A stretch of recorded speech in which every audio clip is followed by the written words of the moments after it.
आप सभी लोगों से मेरी एक गुजारिश है कि 10 से 15 मिनट का समय मैं आप लोगों का लूँगा। अपने विचारों को आप लोगों के बीच में रखने का काम करूँगा। आप लोग मेरी बात को सुनिए, समझिए और अपने जीवन में उतारने का काम कीजिए। आज यहाँ निमतापुर की पावन धरती पर उपस्थित सभी उपासक और उपासिकाएं, बाहर से आए हुए सभी सम्मानित अतिथिगण, बाबा साहेब के मिशन को आगे बढ़ाने में हमारे गांव के सभी लोगों का और सभी भीम प्रेमियों का योगदान रहा है। आप सभी लोगों को मेरा नमो बुद्धाय, क्रांतिकारी जय भीम, जय संविधान। करुणा के सागर, दया के भंडार, महामानव तथागत गौतम बुद्ध को नमन करते हुए, क्रांति के सूर्य, स्वस्थों के मुक्ति दाता, नारियों के नवजीवन दाता, हम सभी के भाग्य विधाता बौद्ध संत बाबा साहेब अम्बेडकर को नमन करते हुए, हमारी बहन बेटियों में शिक्षा का बीज रोपित करने वाली, आदमियों के साथ में कंधे से कंधा मिला करके चलने की ताकत दिलाने वाली ज्ञान ज्योत माता सावित्रीबाई फूले को नमन करते हुए, अंधविश्वास की रीढ़ को तोड़ने वाले, अंधविश्वास की रीढ़ को तोड़ने वाले बहुजन समाज में जन्मे पेरियार ललई सिंह यादव को नमन करते हुए, बौद्ध धर्म का भारत के बाहर प्रचार प्रसार करने वाले मौर्य सम्राट अशोक को नमन करते हुए, 36 अंग्रेजों को मार करके, आप लोग विचार कीजिए कि 36 अंग्रेजों को मार करके इतिहास में नाम रोशन करने वाली बहन उदा देवी को नमन करते हुए, सभी जातियों को एक माले की डोरी में सजाने वाले कांसीराम साहेब को नमन करते हुए, बहुजन समाज में जन्मे सभी वीर और वीरांगनाओं को नमन करते हुए, मैं अपने विचारों को आप लोगों के बीच में रखने का प्रयास करता हूं और आशा करता हूं आप सभी लोग मेरे विचारों को अच्छे से सुनेंगे और सामाजिक परिवर्तन में बढ़ चढ़ के हिस्सा लेंगे। उपस्थित सम्मानित साथियों, इतिहास में आज की तारीख हम सभी के लिए बहुत ही पवित्र और पावन है। आज की ही तारीख में हम सबके मसीहा, हम सबके रहबर 14 अप्रैल सन 1891 में बौद्ध संत बाबा साहेब अम्बेडकर का जन्म हुआ था। आप सभी को अम्बेडकर जयंती की हार्दिक शुभकामनाएं। उपस्थित सम्मानित साथियों, इस देश में हम सबके साथ बहुत ही अत्याचार और जुल्म हुए, इसीलिए मेरा कहना है कि अगर बाबा साहेब ना होते, अगर बाबा साहेब ना होते तो ये हंसता खेलता समाज ना होता। अगर बाबा साहेब ना होते तो दलितों के जीवन में ये खुशियों का बागवा ना होता। अगर बाबा साहेब ना होते तो दलितों के बच्चे सीएम, डीएम, वकील, दरोगा, प्रधान कुछ भी ना बन पाते। आज जो भी कुछ हम सबको प्राप्त है या सब कुछ बाबा साहेब अम्बेडकर के द्वारा प्राप्त हुआ है। उपस्थित साथियों, मैं आपको बता दूं कि इस देश में जब मनवादी विचारधारा कायम थी, जब ब्राह्मणी विचारधारा कायम थी, तो हम सबकी स्थिति बहुत ही खराब थी। और ये बात ज्यादा पुरानी नहीं है, आज से 75 साल पहले का इतिहास उठा करके देख लीजिए। सन 1950 के पहले का इतिहास उठा के देख लीजिए, इस समाज में, इस देश में दलितों की क्या स्थिति थी, आपको पता चल जाएगा। हमें शिक्षा का अधिकार नहीं था, अच्छे मकानों में रहने का अधिकार नहीं था, सार्वजनिक स्थानों से पानी पीने का अधिकार नहीं था, अच्छे कपड़े पहनने का अधिकार नहीं था। हमारे लोग आज जिस मंदिर के पीछे दीवाने हैं, एक समय था उस मंदिर में भी आप सबको जाने का अधिकार नहीं था, धन इकट्ठा करने का अधिकार नहीं था। हमारे पूर्वजों के गले में मटका और कमर में झाड़ू बांध दिया गया था। क्यों? ताकि ये लोग निकले तो इनके पैरों के निशान मिट जाएं। क्यों?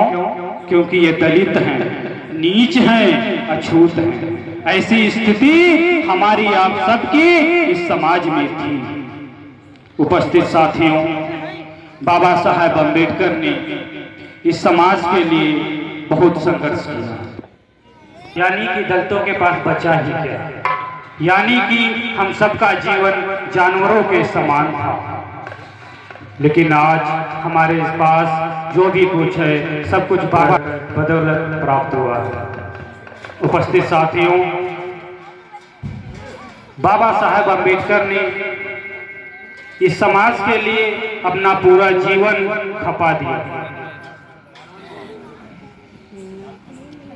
लेकिन आज हमारे समाज के लोग सो रहे हैं, जागने का नाम नहीं ले रहे हैं। हमारे लोग शराब, जुआ, पाखंडवाद में मस्त हैं, जागने का नाम नहीं ले रहे। क्या आप लोगों को पता है कि समाज की सबसे बड़ी समस्या क्या है? इस समाज की सबसे बड़ी समस्या क्या है? तो इस समाज की सबसे बड़ी समस्या शराब, जुआ, दिखावापन है, अंधविश्वास है। बाबा साहब अम्बेडकर ने इस समाज के लिए अपना पूरा जीवन खपा दिया, लेकिन आज भी हमारे समाज के लोग सो रहे हैं, जागने का नाम नहीं ले रहे हैं। इस समाज की सबसे बड़ी समस्या शराब है।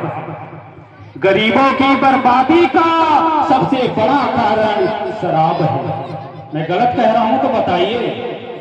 इस शराब की वजह से ना जाने कितने घर बर्बाद हो गए हैं और ना जाने कितने घर बर्बाद हो रहे हैं।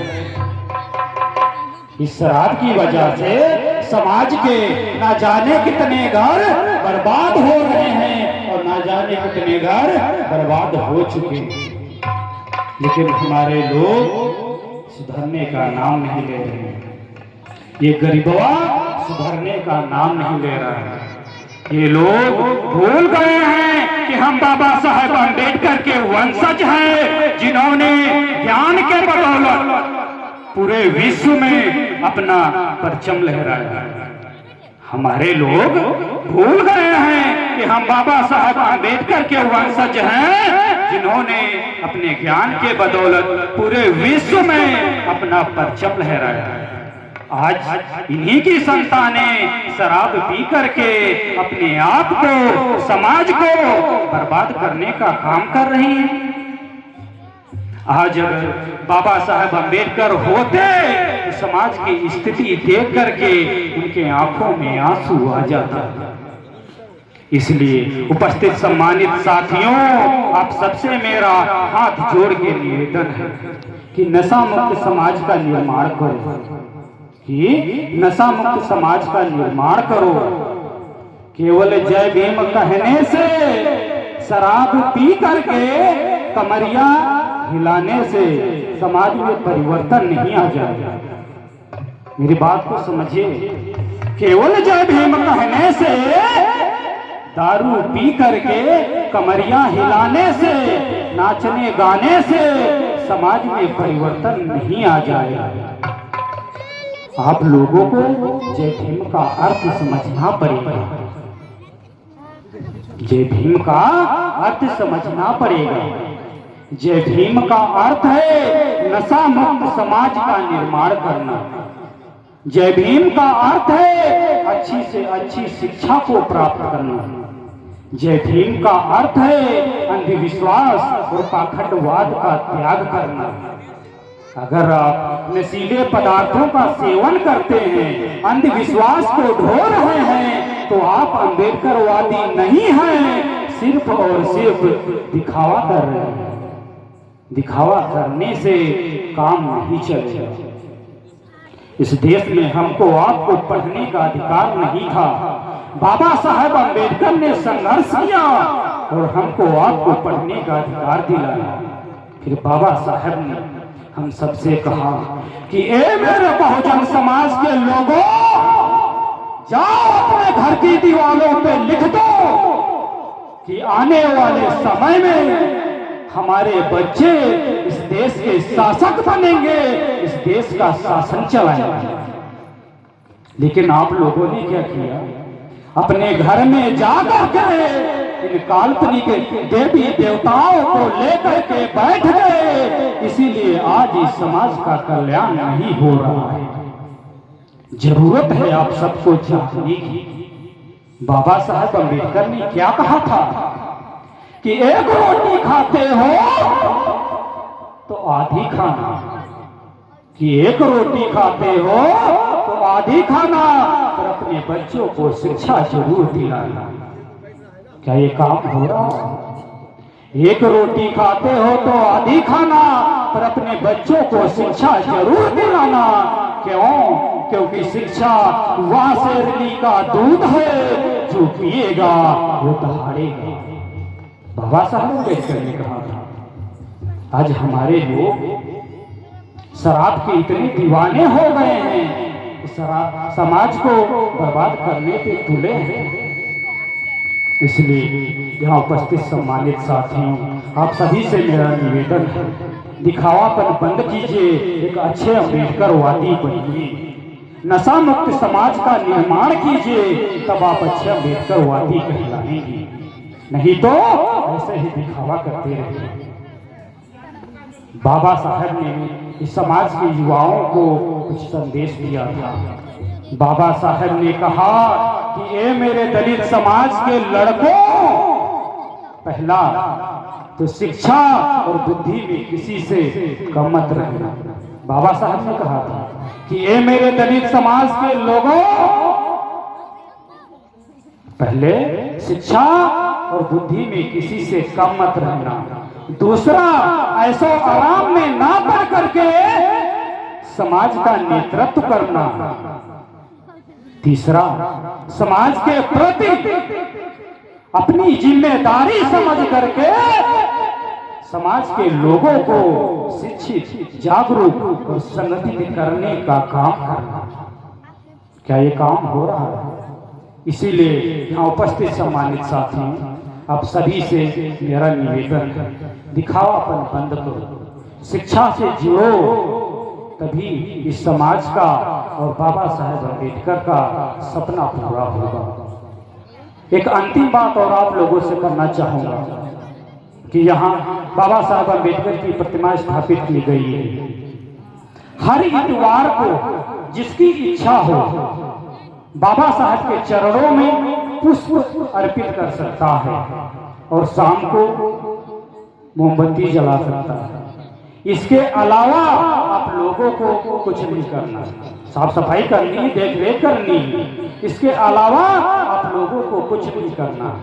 ये नहीं है कि बाबा साहब के ऊपर प्रसाद चढ़ाने लगना, दूध चढ़ाने लगना, तो अम्मा होरी गुलगुला बना बना चढ़ावे लगे। ये सब ना करेगा, क्योंकि भगवान बुद्ध ने कहा था कि यदि आप मेरी पूजा करोगे, अर्चना करोगे, व्रत रखोगे, तो आपका कल्याण कभी नहीं होगा। यदि आप मेरी पूजा करोगे, अर्चना करोगे, प्रसाद चढ़ाओगे, तो आपका कल्याण कभी नहीं होगा। हाँ, अगर आप मेरे द्वारा बताए हुए सीलों का पालन करोगे तो आपका कल्याण होगा। इसी बात को बाबा साहब ने भी कहा। बाबा साहब ने कहा, मैं कभी मंदिर नहीं गया, मैंने कभी पूजा नहीं की, मैंने कभी प्रसाद नहीं चढ़ाया, मैंने कभी व्रत नहीं रखा, इसके बावजूद मुझे इस देश का संविधान लिखने का अवसर प्राप्त हुआ, सिर्फ और सिर्फ शिक्षा की बदौलत, ज्ञान की बदौलत। इसीलिए यहाँ उपस्थित सम्मानित साथियों, अब सबसे मेरा निवेदन है, नशा मुक्त समाज का निर्माण करो, शिक्षा से जुड़ो, अपने बच्चों को अच्छी से अच्छी शिक्षा दिलाओ, और जितने शराबी हैं सुधर जाओ। मैं सही बता रहे हैं, 10-15 साल में टपक जियो, तुम्हारे पैदा हो तो मतलब नहीं निकली। बुरा लग रहा होगा कुछ लोगों को, लगने दो। जितने शराबी हैं सुधर जाओ, मैं 10-15 साल में टपक जियो, वो तुम्हारे पैदा हो क्या कोई मतलब ना निकली। क्योंकि जिसके जीवन का कोई उद्देश्य नहीं होता है वो जानवरों की श्रेणी में गिना जाता है। ये मैं नहीं, भगवान बुद्ध ने कहा कि जिस व्यक्ति के जीवन का कोई उद्देश्य नहीं है वह व्यक्ति इंसान नहीं, जानवरों की श्रेणी में गिना जाता है। इसलिए अपने जीवन का उद्देश्य बनाओ, नशा मुक्त समाज का निर्माण करो, नहीं तो वैसे जय भीम रटते रहो। हमारे पुरखा राम राम रटते रटते मरी गए, वह तुम कर रहे हो। मतलब हम जहां से आए थे वहीं जा रहे हैं। शराब तब पी रहा है, शराब अब पी रहे हैं। हमारे लोगों की दिनचर्या क्या है कि 300 कमाते हैं तो कहते हैं 70 रुपए को इंतजाम होगा पौवा और 1 किलो मुर्गा, कल देखा जाए। ये हमारे समाज की सोच है। इसीलिए मेरा कहना है कि जीवन का कोई ना कोई उद्देश्य बनाओ, दारू ना पियो, केवल जय भीम कहने से कुछ नहीं होगा। बाबा साहब को पढ़ो, समझो, तो समाज का तभी विकास होगा। आप सभी को मेरा नमो बुद्धा, जय भीम, जय संविधान।